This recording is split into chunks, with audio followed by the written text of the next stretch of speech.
Thanks for joining me again today. Today we're going to talk about online shopping, and in this example for this video we're going to use Walmart as that example.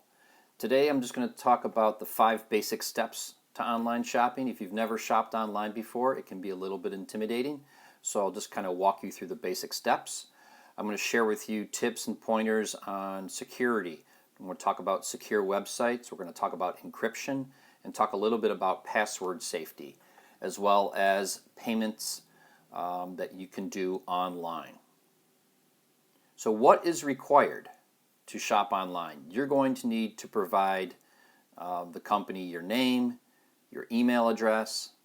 You'll have to either create an online account and go through that process, or you can, in most cases, sign in and do a one-time purchase as a guest.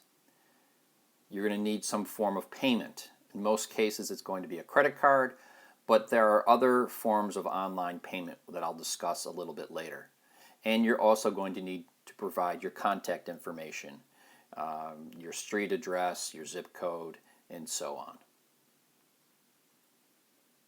When it comes to Walmart, and really most online shopping, you can shop, in this case at Walmart, directly through your web browser on your laptop or desktop computer, or you can download the Walmart app on your mobile device, tablet, Android, iPad, iPhone, etc. So the 5 basic steps for online shopping. First is very simply, you visit that website. So you go to, in this case, walmart.com, and you are at that website and you will start to search for items. So just like you would in a retail store, you would search for the items that you're looking to purchase. You would then place those items in a shopping cart. You'd pay for those items, and those items are either delivered to you, or in some cases you can pick up those items at a local Walmart near you. Before we go much further, I want to spend some important time talking about security and what a secure website is and how to know when you're on a secure site. Secure websites use encryption to protect your information en route. So when you enter your password and personal information and credit card information, you want to make sure that that information is scrambled in such a way that it can't be read by anyone else en route. So secure websites use encryption. How do you know when you're on a secure website? That really comes down to HTTP versus HTTPS. So let me explain what I mean by that. In this example, I'm going to use the financial investment website called Vanguard. And along the top of every single website, you have this long white address bar. The reason it's called an address bar is because this reveals the address of the website that you are on. And if I zoom in on that, in that white bar, you see HTTPS. And that means that you are on a secure connection. So if you're about to type in any personal information like your password and account information, rest assured that your information is encrypted.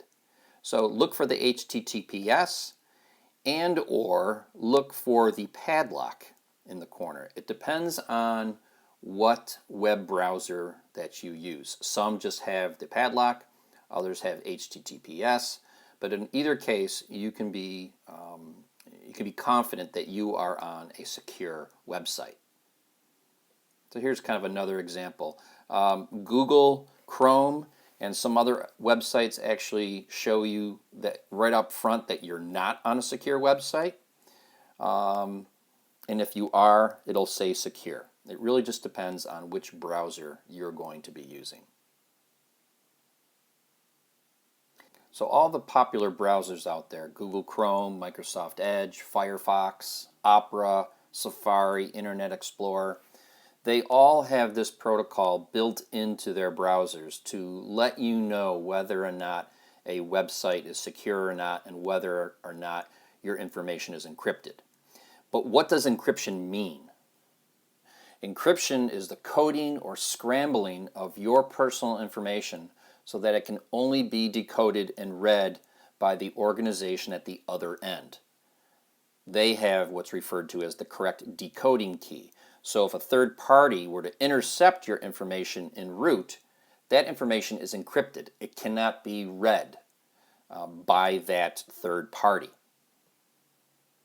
This is kind of just a basic example of what data and code looks like. Everything that we type in is made up of code.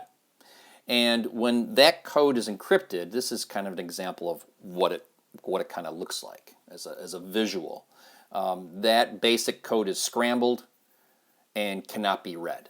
I've got a very good and short video here that does a really good job of explaining encryption. These days, we use the web to communicate more than ever, and much of what we say is sensitive. From private email messages to bank transactions, we need ways to use the web with confidence. Encryption, which makes online communication unreadable, is what helps give us this confidence. Encryption is an old idea. For millennia, soldiers have needed a way to send messages that couldn't be read by the enemy. Instead of writing a message using normal words, they substituted letters in a systematic and secret way. This is called a key. This key, for example, is 3 letters, which means moving the alphabet over by 3 letters. And by knowing the secret key, the message could be decoded. This basic idea is what keeps our communication secure on the web today. Instead of using the alphabet, this encryption involves computers and serious math, so the code is nearly impossible to break. Most encryption is managed through 2 different types of keys. They are symmetric and public key encryption.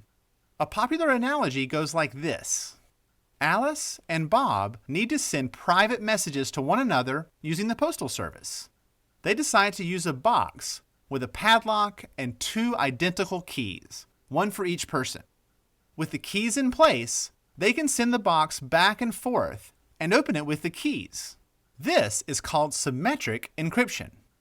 On the internet, this means that the exact same digital key must be used to encrypt and decrypt the message, and that's a problem.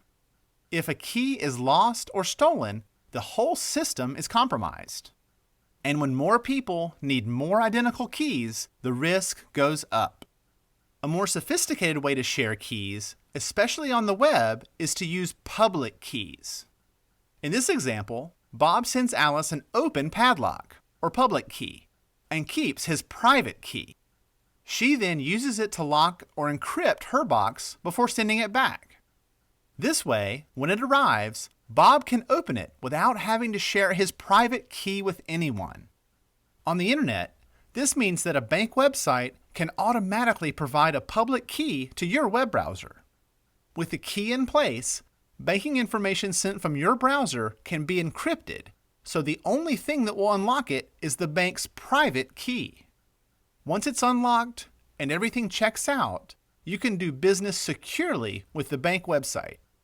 It is this system, behind the scenes, that gives us confidence that information we share on the web can be kept private and secure. Okay, we've covered secure websites, we've covered encryption, so now let's get to some shopping on Walmart.